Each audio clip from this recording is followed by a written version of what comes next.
Tiro, la majestuosa ciudad-estado fenicia que se alzaba en la costa del actual Líbano, su monarca, Matan, tenía dos herederos, Pigmalión, su hijo, y Elisa, su hija. Tras su muerte, los hermanos se enfrascaron en una feroz disputa por la sucesión al trono. Elisa, quizás motivada por cuestiones políticas y derechos hereditarios, contrajo matrimonio con su tío paterno, Aservas, un influyente sacerdote con poder político, militar y riquezas considerables. Sin embargo, Pigmalión, temeroso de perder su posición, perpetró un brutal asesinato contra Aservas. Elisa, horrorizada, se escapa de la ciudad, llevándose consigo las inmensas riquezas de su difunto esposo, las cuales eran objeto de codicia por parte de su hermano. Escapó junto a su hermana menor y un grupo leal de hombres y mujeres, con el propósito de fundar una nueva colonia, y optó por aventurarse en tierras desconocidas. En su primera parada en Chipre,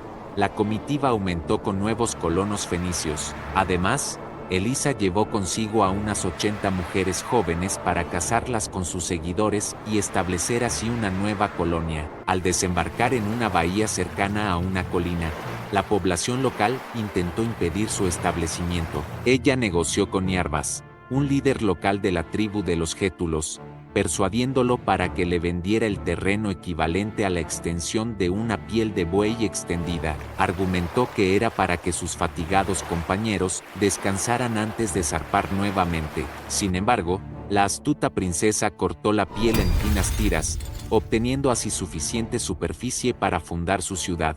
La colina donde se erigió la Acrópolis de Cartago fue bautizada con el nombre de Yesa, que significa piel de toro, en conmemoración de este evento. Elisa fue coronada como reina, y sus súbditos la apodaron Dido. La leyenda narra que el rey, engañado hábilmente por Dido, quedó cautivado por su belleza y decidido a tomarla como esposa. Expuso sus intenciones a los notables fenicios, amenazando con la guerra si no lograban persuadir a la princesa. Dido, entre lágrimas y lamentos, prometió ceder a sus deseos.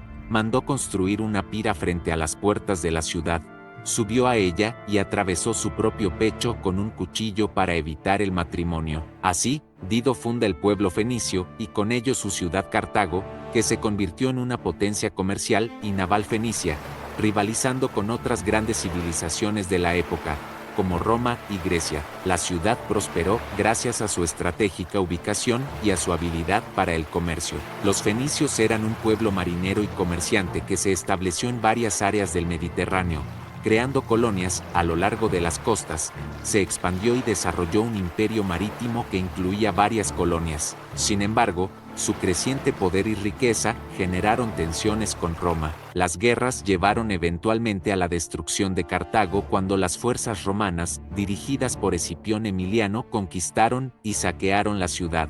Cartago está completamente aislada tanto por tierra como por mar, después de 2 años de asedio por los romanos. Escipión Emiliano, cónsul romano, toma medidas drásticas y restablece la estricta disciplina en las legiones. En ese momento, el destino de la ciudad estaba sellado. La situación dentro de las murallas de Cartago era insostenible. La hambruna se agravó por la escasez de suministros y las infecciones que el calor generaba en las calles de la ciudad. Fue entonces cuando Escipión Emiliano determinó que era el momento para emprender el asalto final. Apoyándose en una imponente torre de asalto, las tropas romanas ingresaron, dispersándose por todo el distrito portuario. Durante 6 días, se libró una intensa batalla, casa por casa, calle por calle, donde los legionarios enfrentaron todo tipo de ataques desde los tejados, protegidos por sus escudos, aceite hirviendo, tejas, piedras, estatuas, muebles, cualquier cosa que pudiera ser utilizada como proyectil era arrojada contra los asaltantes. La última resistencia civil se concentró en la parte alta de Birsa, la colina sagrada donde la reina Dido había delineado el perímetro con las tiras del cuero de buey. Según la leyenda, Asdrúbal lideraba a esos últimos defensores y fue el quien bajó a negociar con Escipión Emiliano una rendición que respetara las vidas de sus valientes conciudadanos. Aunque el romano accedió, no todos aceptaron la esclavitud como opción. Cerca de 1000 cartagineses se suicidaron en el templo. La esposa de Asdrúbal, desafiando a su esposo y al vencedor romano, tomó a sus 2 hijos, los degolló y se lanzaron los 3 juntos al fuego sagrado. Asdrúbal logró sobrevivir enfrentándose con piedras y palos a la maquinaria de guerra más grande de la antigüedad.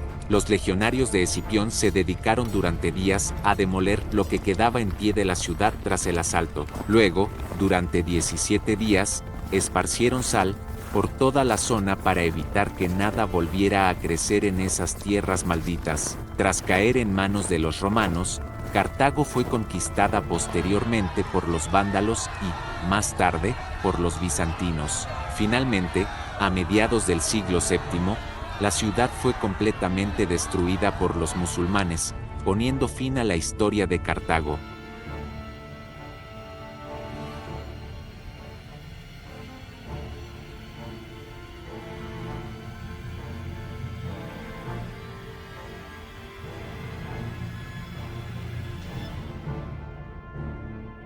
En este fascinante video, exploraremos la apasionante historia de Cartago, desde sus humildes inicios hasta su inevitable declive. Sumérgete con nosotros en el fascinante viaje a través del tiempo para descubrir los orígenes de esta antigua ciudad fenicia. No obstante, no podemos eludir los desafíos que enfrentó Cartago en su trayectoria, desde las guerras épicas contra Roma hasta las luchas internas que socavaron su estabilidad. Examinaremos los acontecimientos que finalmente llevaron al ocaso de esta grandiosa ciudad. Únete a nosotros en este apasionante recorrido a través de los siglos, mientras desentrañamos los misterios y las tragedias que definieron la historia de Cartago, desde su nacimiento hasta su conmovedor final.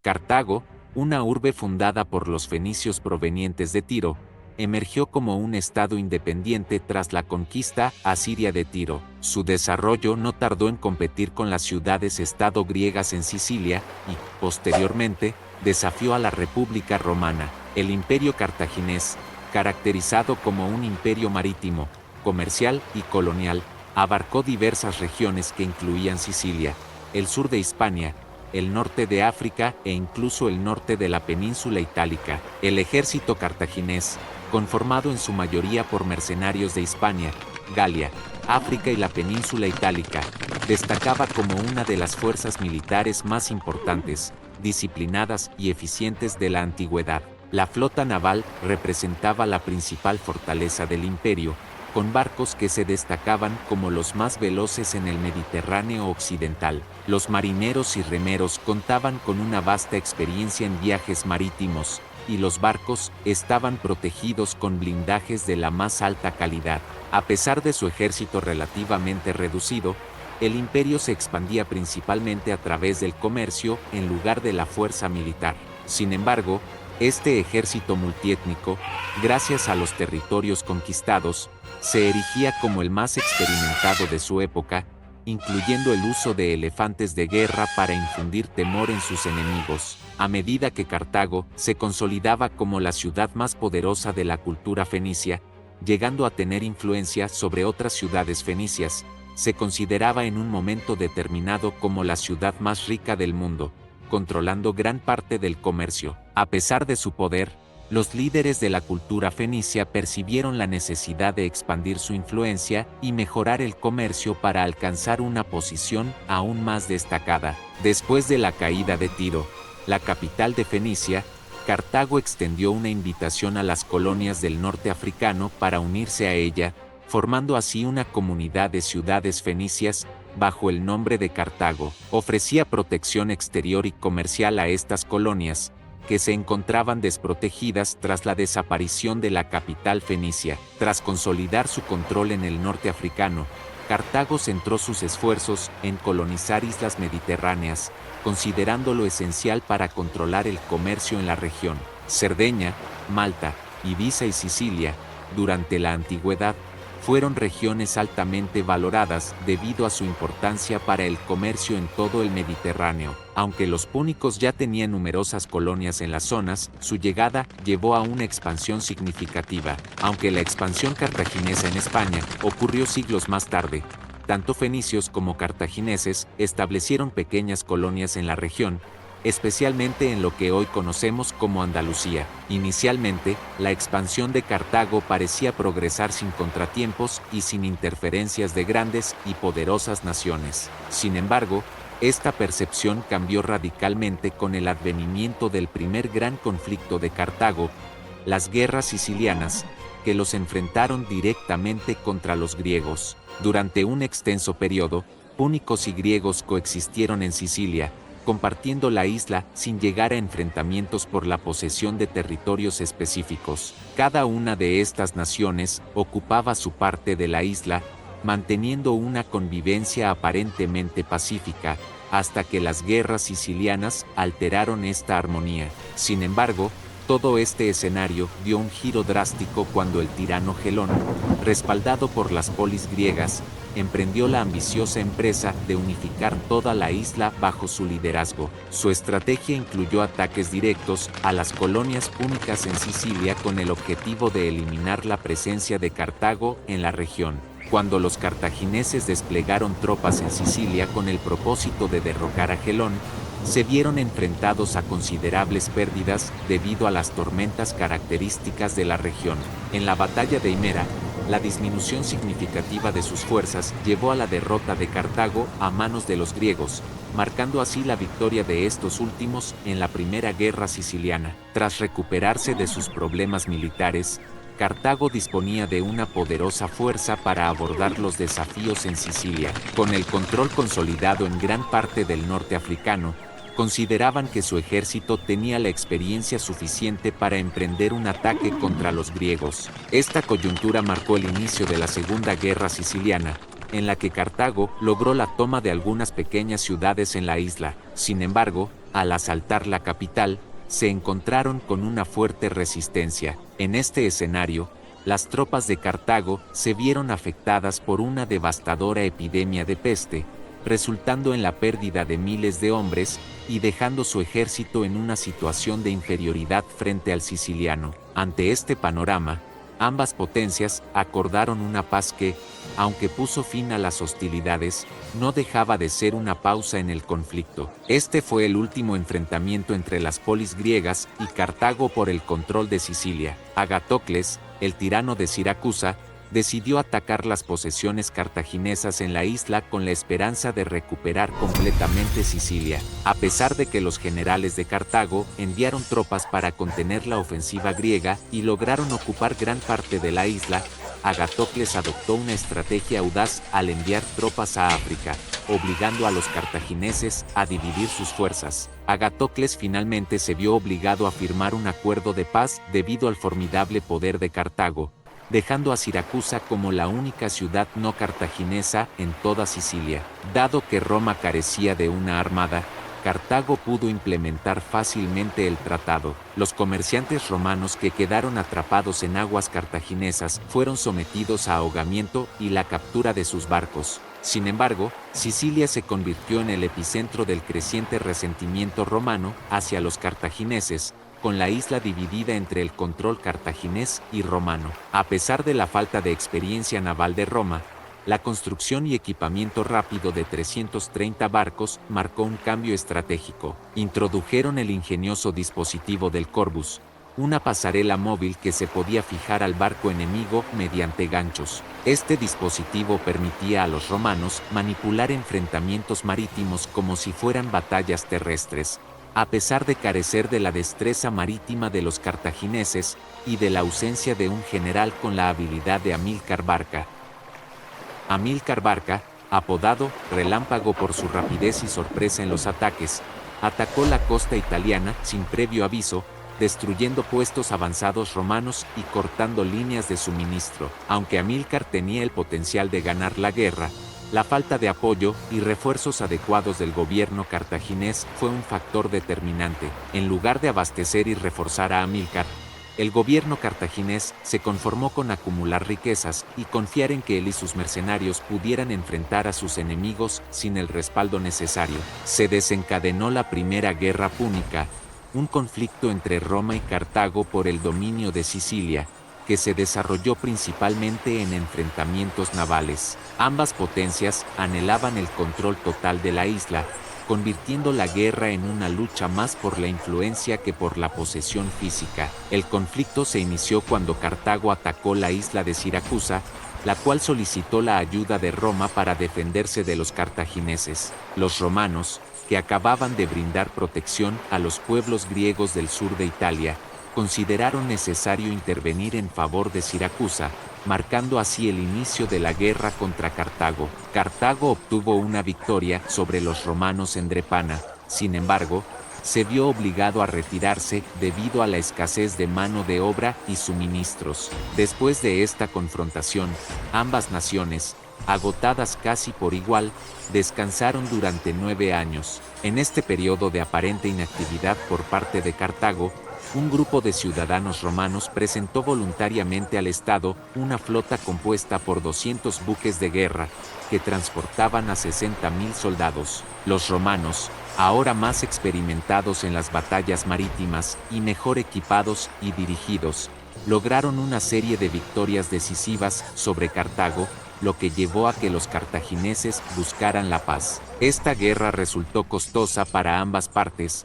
pero las consecuencias para Cartago fueron aún más severas debido a la corrupción e incompetencia de su gobierno. Hubo malversación de fondos destinados al ejército, y se negaron sistemáticamente a enviar suministros y refuerzos tan necesarios a los generales en campaña. El ejército, en su mayoría conformado por mercenarios, a menudo se negaba a luchar, agravando la situación. Además, la confianza excesiva en la brillantez de Amílcar Barca fue un factor limitante. Cartago subestimó seriamente a su enemigo, desentendiéndose de la guerra y dejando la lucha principalmente en manos de Amílcar y sus mercenarios. Mientras tanto, Roma construía y equipaba más barcos, además de entrenar a más hombres. A pesar de que Roma nunca antes había tenido una armada, emergió como la dominadora del mar, y Cartago se encontró como una ciudad derrotada. Durante el conflicto, el gobierno cartaginés dejó de pagar repetidamente a su ejército de mercenarios,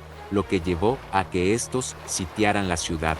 Amílcar Barca fue convocado para levantar el asedio, a pesar de que Cartago le había negado los suministros y refuerzos necesarios en sus campañas. Aún así, Amílcar, habiendo liderado a la mayoría de estos mercenarios en la batalla, cumplió con la tarea de levantar el asedio. Tras 20 años de conflicto, los romanos lograron la victoria sobre los cartagineses, forzándolos a abandonar Sicilia. Mientras Cartago estaba inmersa en esta lucha, Roma aprovechó la oportunidad para ocupar las colonias cartaginesas en Cerdeña y Córcega. Aunque Cartago no estaba satisfecha con esta situación, se encontraba limitada en sus opciones y optó por concentrar sus esfuerzos en la conquista de España en lugar de intentar expulsar a los romanos de sus antiguas colonias. Luego, se firmó el Tratado del Ebro entre Cartago y Roma. Este acuerdo estipulaba que los romanos conservarían el territorio español al norte del río Ebro, mientras que Cartago retendría la zona que ya había conquistado al sur del río.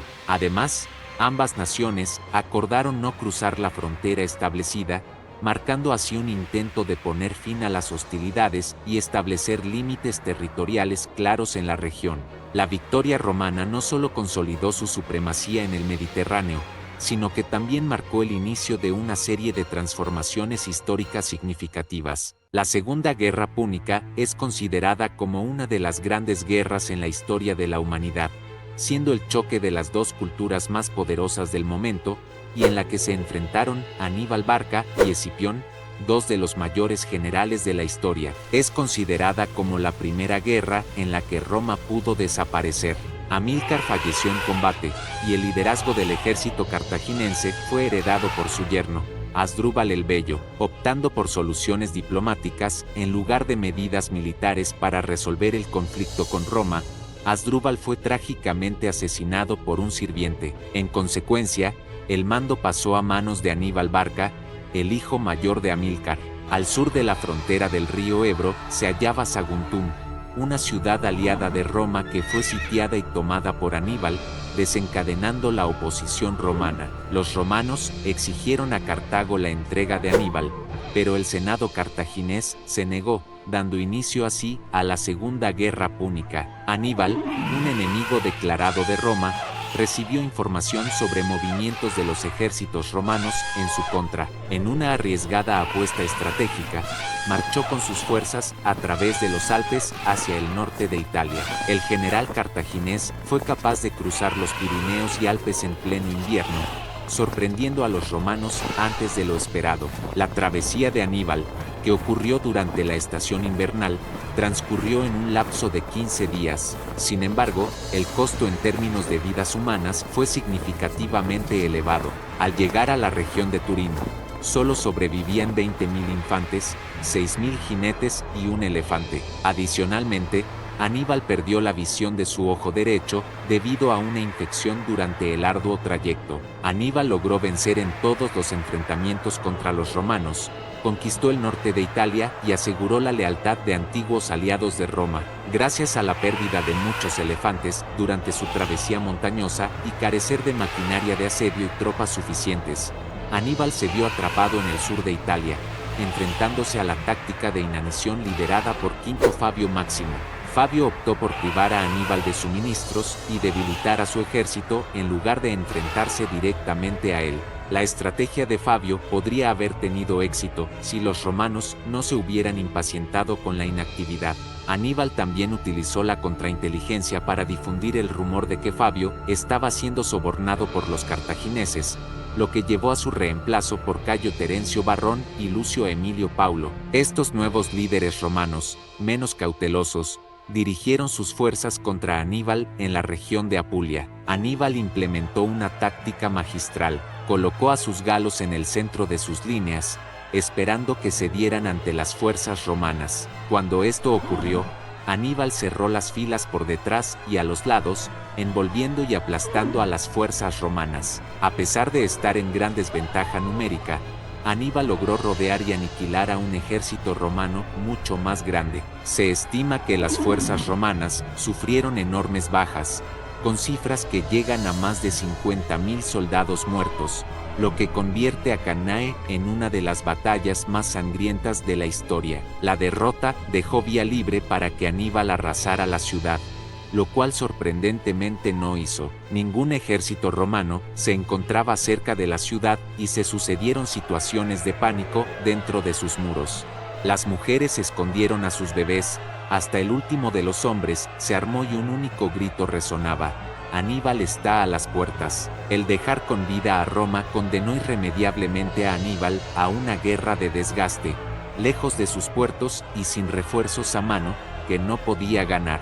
Aunque Aníbal obtuvo su mayor victoria, no pudo capitalizarla debido a la negativa de Cartago a enviarle los refuerzos y suministros necesarios. Poco después, en España, el general romano Publio Cornelio Escipión, conocido más tarde como Escipión el Africano, derrotó a las fuerzas cartaginesas lideradas por Asdrúbal Barca, hermano de Aníbal. Asdrúbal había demostrado una hábil resistencia contra los romanos en España hasta la llegada de Escipión, quien finalmente lo derrotó por completo. Ante esta situación, Asdrúbal optó por abandonar España y siguió los pasos de su hermano, cruzando los Alpes para unir fuerzas en Italia. Asdrúbal fue detenido y derrotado en la batalla del Metauro. Aníbal permaneció sin noticias del paradero de su hermano hasta que arrojaron la cabeza cortada de Asdrúbal a su campamento. Ante la pérdida y reconociendo que el ejército de Aníbal se retiraría si Cartago era atacada, y con España ahora bajo control romano, Escipión decidió actuar. Escipión, admirador de Aníbal y hábil estratega, tripuló una flota y navegó hacia el norte de África, donde capturó la ciudad cartaginesa de Útica. Cartago, enfrentándose a una amenaza inminente, llamó a Aníbal desde Italia para que viniera en ayuda de su ciudad. Sin embargo, Escipión, conocedor de las tácticas de Aníbal debido a su admiración y estudio cuidadoso, estaba preparado para el enfrentamiento. Aníbal desplegó una carga de elefantes contra los romanos, pero Escipión, conocedor de las estrategias de su adversario, logró desviarla con facilidad. Los romanos atacaron y derrotaron a los cartagineses montados en los elefantes. Luego enviaron a los animales de vuelta hacia las filas cartaginesas. Posteriormente, ejecutaron una carga combinada de caballería e infantería que atrapó al enemigo entre ellos, resultando en una victoria decisiva. Aníbal, reconociendo la inevitable derrota, regresó a Cartago y aconsejó al Senado rendirse de inmediato. Aunque Escipión permitió que Cartago conservara sus colonias en África, la ciudad tuvo que entregar su armada y se le prohibió emprender cualquier guerra sin la aprobación de Roma. Además, Cartago debía pagar una deuda de guerra de 200 talentos a Roma cada año durante 50 años. A pesar de ser una ciudad derrotada, Cartago pudo mantener sus barcos comerciales y 10 buques de guerra para protegerlos, permitiéndoles seguir luchando y eventualmente prosperar. Sin embargo, el gobierno cartaginés, caracterizado por su corrupción y egoísmo, imponía fuertes impuestos al pueblo para sufragar la deuda de guerra, mientras ellos mismos no contribuían en nada. Aníbal, saliendo de su retiro en un intento de remediar la situación, fue traicionado por los ricos cartagineses que lo entregaron a los romanos. Enfrentando la captura y viendo la imposibilidad de revertir la situación, optó por quitarse la vida bebiendo veneno. Esto ocurrió cuando Aníbal contaba con 67 años de edad. Cartago continuó cumpliendo con el pago de la deuda de guerra a Roma durante los 50 años acordados. Una vez que finalizó ese periodo, Cartago consideró que su tratado con Roma también llegaba a su fin. Sin embargo, al entrar en conflicto con Numidia y ser derrotados, tuvieron que saldar otra deuda de guerra con esa nación. Al actuar sin la aprobación de Roma, el Senado romano volvió a percibir a Cartago como una amenaza para la paz. Las legiones romanas, lideradas por Escipión Emiliano, sitiaron la antigua ciudad de Cartago. Las tensiones entre Roma y Cartago, acumuladas a lo largo de décadas, finalmente llegaron a un punto crítico. Roma, temerosa de un resurgimiento cartaginense, exigió la completa desmantelación de Cartago, y cuando estas demandas fueron rechazadas, se desató un conflicto que definiría el destino de ambas potencias. Las legiones romanas, expertas en el arte del asedio, rodearon Cartago con una red de fortificaciones y murallas. Escipión Emiliano, estratega consumado, supervisaba personalmente cada movimiento. Desde lo alto de las murallas, los cartagineses observaban con desesperación el inminente peligro que se cernía sobre ellos. El asedio fue largo y desgarrador. Los romanos bloquearon los suministros a la ciudad, cortando sus vías de escape y dejando a Cartago vulnerable. La resistencia cartaginesa, liderada por figuras como Aníbal Barca, fue valiente pero infructuosa ante la implacable máquina de guerra romana. Con el tiempo, las murallas de Cartago comenzaron a ceder. Los intentos desesperados de los cartagineses por romper el asedio resultaron en violentos enfrentamientos, pero los romanos mantenían su tenaz control. La situación dentro de la ciudad se volvió desesperada, con el hambre y la desesperación afectando a la población. Finalmente, las murallas de Cartago fueron violadas. Las legiones romanas irrumpieron en la ciudad en un asalto final. La resistencia cartaginesa se desmoronó en medio de la desesperación. La ciudad, que había sido un epicentro de poder y riqueza durante siglos, fue sometida a un saqueo brutal. La destrucción de Cartago fue completa. Los romanos, decididos a asegurarse de que la ciudad nunca más representara una amenaza, la arrasaron y la incendiaron. La tierra misma fue maldecida, según la leyenda, cuando los romanos esparcieron sal sobre las llamas que consumían la ciudad. Cartago, alguna vez orgullosa y poderosa, quedó reducida a cenizas y ruinas. El asedio de Cartago marcó la consolidación de Roma como la potencia dominante en el Mediterráneo, mientras que Cartago quedó en ruinas durante más de 100 años. Las guerras púnicas fueron cruciales para la ascensión de Roma, brindándole la formación, la marina y la riqueza necesarias para evolucionar de una pequeña ciudad a un imperio que gobernaría el mundo conocido. Entre las ruinas de Cartago y las glorias de Roma, encontramos lecciones imperecederas. La historia de las guerras púnicas nos invita a contemplar el costo de la victoria, a cuestionar las narrativas de triunfo absoluto y a reconocer la inevitabilidad de la transformación. En este relato de conflictos y sacrificios, encontramos un recordatorio de que, incluso en la oscuridad de la guerra, la luz de la comprensión y la sabiduría puede brillar, guiándonos hacia un futuro donde el conocimiento de nuestro pasado nos impulse a construir un presente más consciente y un mañana más esperanzador. Si este recorrido por la fascinante historia de Cartago y Roma te ha dejado intrigado o te ha brindado nuevas perspectivas, te invito a dejar tus comentarios y compartir tus reflexiones. No olvides darle like, suscribirte para más contenidos y activar la campana de notificaciones. Gracias por acompañarnos en este viaje a través de las complejidades romanas. Hasta la próxima aventura histórica.